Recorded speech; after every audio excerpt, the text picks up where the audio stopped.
Things like this usually don't happen in a community like ours. It's very tragic. Investigators release autopsy reports today for 8 members of an Ohio family killed execution style. We begin tonight with a deadline that has passed for the mother of 2 missing children from Rexburg. Hey everyone, welcome to my channel. If you're new here, my name is Amanda, and in this channel we talk about all things true crime related. Right now, I'm covering the trial of Brooks Houck and Joseph Lawson out of Bowling Green, Kentucky. This video covers day 7 of what is expected to be a 10-day trial. I am a little behind.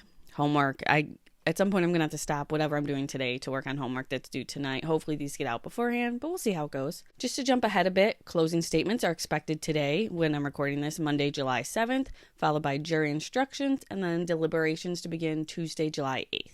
I'm chugging along towards 1,000 subscribers, so please make sure to like this video and subscribe to the channel. Both ways really help me out. Again, I do need to give a quick shout out to those in the courtroom taking handwritten notes each day. One of the reporters said she used 2 full notebooks already taking notes just in the past few weeks of trial. I wouldn't be able to tell you guys these updates if it wasn't for their updates. I posted their link in the description box below, so if you want to check them out. Now jumping right into day 7, it started with opening statements from Kevin Coleman, who is Joseph Lawson's attorney. He had reserved his right to a statement in the beginning of the trial when Brooke Houck's attorney delivered theirs at the beginning of the trial.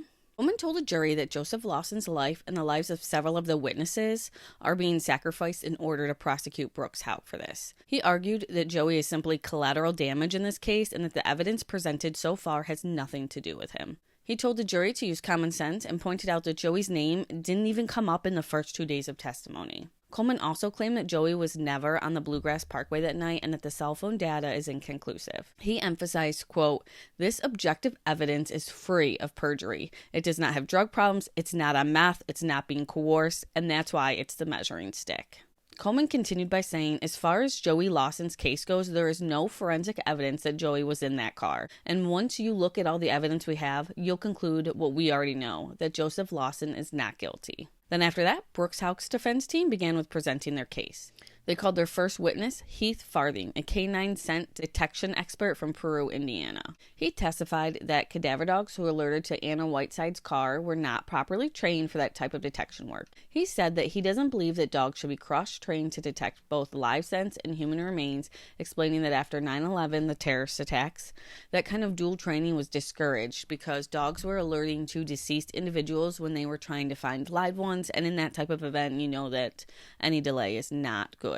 He also noted that his team keeps canine training records for 10 years, and that's the industry standard, which was brought up to contrast the fact that the handler of the dog we talked about in the prosecution's case, Ranger, his records were lost during a move. Defense attorney Shoring used this witness to point out that Anna Whiteside's car had been processed 14 days before the cadaver search was conducted, and by that point, all the carpets had already been removed from the car. Shoring asked whether the cleaning of the car and delay of processing it could impact the dog's ability to detect anything, in which he confirmed. Now, during cross-examination, Special Prosecutor Shane Young acknowledged, quote, "This is not an ideal situation and things could have done better." He questioned Farthing's testimony, asking whether prior processing of the Buick may not have impacted the dog's alert at all, and that the canine cross-training can still accurately detect human remains. In which Farthing responded, "I'm not saying it's impossible." Reporters in the courtroom noted that Farthing refused to ask several of Young's questions due to the missing training records for Ranger. At one point, the prosecutor had to ask the judge to step in and direct the witness to answer.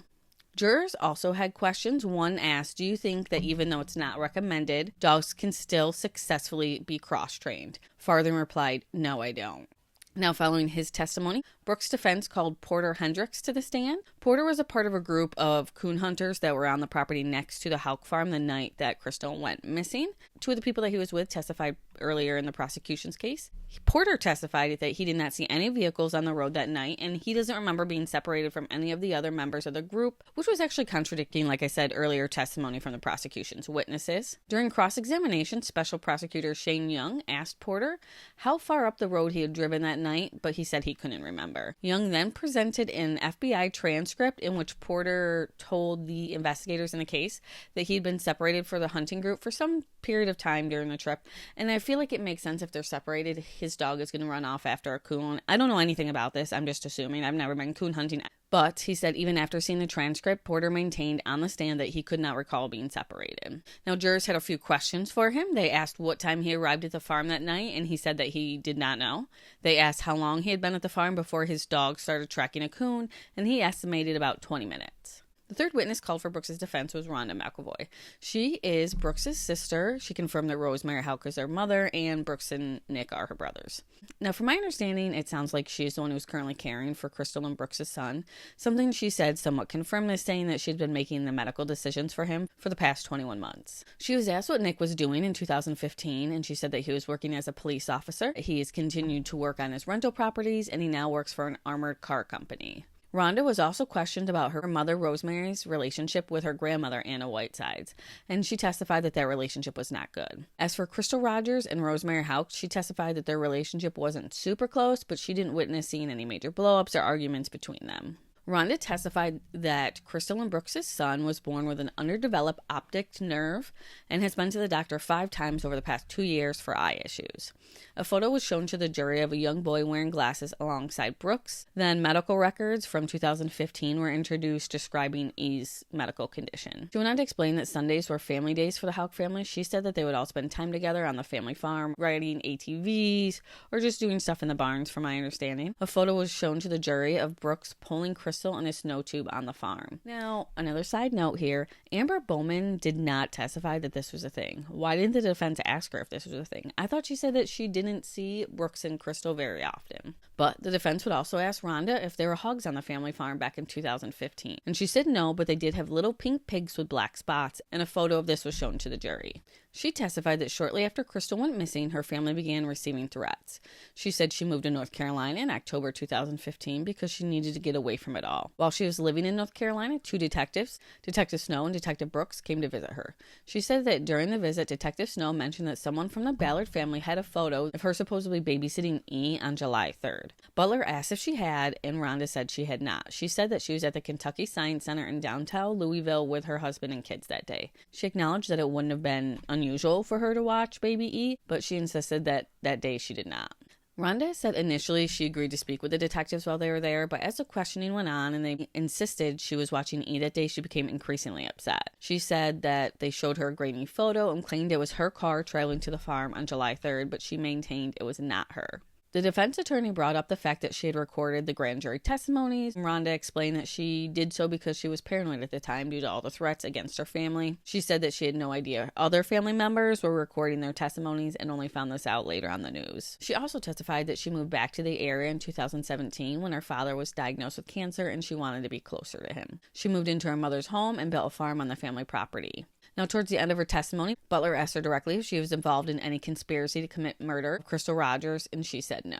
Then prosecutor Jim Lewowski cross-examined her, asking her if E's condition was present at birth, why did Brooks wait until June 2015 to start calling around about the window tint? Rhonda said that she never discussed this with him and didn't know. The prosecutor then asked if the family had a meeting about testifying before the grand jury, and Rhonda responded, there was no meeting. It was due to the environment and circumstances. I felt the need to know what I did say and what I did not say, to have proof. Prosecutor Lewowski asked, did you tell your brother you didn't want to take the recorder into the grand jury room? She replied she couldn't remember. The prosecutor followed up saying, quote, do you remember him saying, no, you need to take it in there because Nick wants your testimony?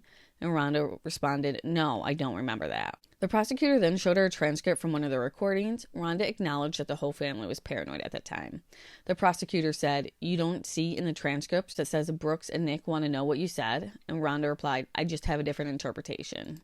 The prosecutor also questioned her on what happened to the recorder. Rhonda said she believed she took it back to her mother's house in 2017 when she moved in while she was waiting for her house to be built. The family moved into their new home in 2020, and she must have lost track of the recording over the years. According to those in the courtroom, when Rhonda spoke about the difficulty times her family faced receiving threats and eventually having to move, Brooks was reportedly seen wiping away tears multiple times. There were a few juror questions for Rhonda. One asked her if she has her windows tinted, and she said yes. Another asked whether she had made any other recordings during the investigation, and she said she may have recorded some things on her cell phone. She was also asked what time she returned from Louisville on July 3rd. Rhonda said her family left there about 5 p.m., took some photos around 7 p.m., and then drove home. When the jury asked if there were any photo evidence of her in Louisville that day, she said she had a photo with her children. Next, the defense called Adrian Loof to the stand. He's a computer science and engineering professor at the University of Louisville with experience working with the FBI, NSA, and the Department of Defense. He was on the stand for a good portion of the day on Wednesday. He testified that based on cell phone data he reviewed, Steve Lawson's location was more likely on Boston Road than on the Bluegrass Parkway. He explained that his conclusion came from analyzing which panel of the cell tower Steve's phone was pinging off of. He testified that Joseph Lawson's phone showed no usable data and that Crystal's phone did not either. He explained that Crystal was using Bluegrass Cellular, which was a second-tier provider, and that she did not have her Google location tracking turned on. Now, regarding the Wi-Fi signal that Brooks Houck's phone connected to at the Old Kentucky Home State Park, he said that it's possible his phone briefly connected the signal automatically. He explained that phones sometimes scan for nearby Wi-Fi networks to help conserve battery life. Now, Special Prosecutor Shane Young handled the cross-examination. He brought up prior testimony Lauf had given in other cases, pointing out some inconsistencies. In one past case, Adrian testified that if one data point was unreliable, the rest of the data could not be trusted, yet here he's claiming that wasn't true. In another case, he testified that a building could interfere with a cell phone signal, but in this case, he seemed to dismiss that possibility. Adrian Loof confirmed that he was being paid $10,000 for his testimony at this trial. Now, on a redirect, Loof explained that in his expert opinion, the tower data from Steve Lawson's phone on July 3rd indicated he was too far away to have been on Bluegrass Parkway. He was also shown a photo of Crystal's car, which was found on the parkway with a visible cell tower in the background, and he asked if there was any hill or obstructions between the car and the tower, and Loof said no, there wasn't. And his testimony wrapped up day 7. I'll be covering day 8 in a separate episode. It's just much easier to break them apart. Please make sure to like this video and subscribe to the channel. Until next time, stay safe out there. The world's an ugly place.